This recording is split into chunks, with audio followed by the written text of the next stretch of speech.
बिस्मिल्लाहिर्रहमानिर्रहीम।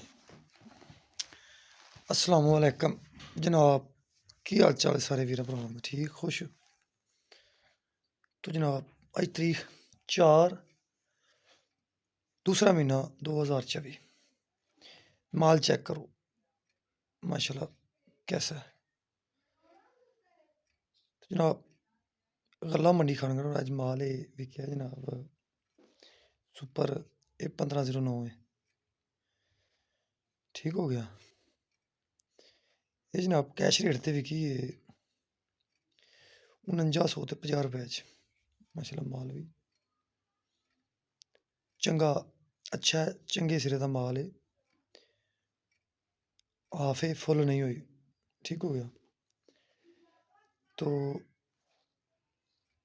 माल चेक करके दसना है कि इन्ना ना दड़ा मारिया, दड़ा मार के ये माल भरी रहा है। ठीक हो गया। तो किसी भाई नू डीलर नू माल चाहिए या बेचना है या खरीदना है, वो भी रब्ता कर सकते हैं। क्यों इस टाइम मुंजी गल्ला मंडी खानगढ़ रोड दे विच ना तकरीबन वाह मुंजी पई है ते अच्छे माल पे ने।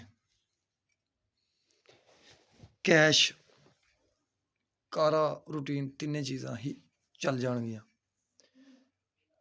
ते जेह्ड़ा कोई कारोबारी बंदा है या जेह्ड़ा कोई इस चीज़ नाल रिलेटेड है वो ही राबता करे।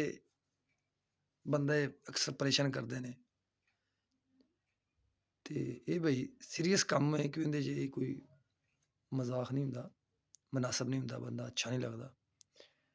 तो लिहाजा मेहरबानी भाइयां दी शुक्रिया तुसीं साडी वीडियो वेंदे हो, टाइम कड्ढदे हो ते भाई जरा इस तो इल्तजा तरला कीता कि यार जेह्ड़ा मजाक नहीं है, मैं मजाक नहीं करदा भाई। जेह्ड़ा संजीदा लोग ने या जिन्ना माल खरीदना या बेचना वही राबता करो ते अल्लाह पाक खैर करे। दुआवां याद रखेआ जे।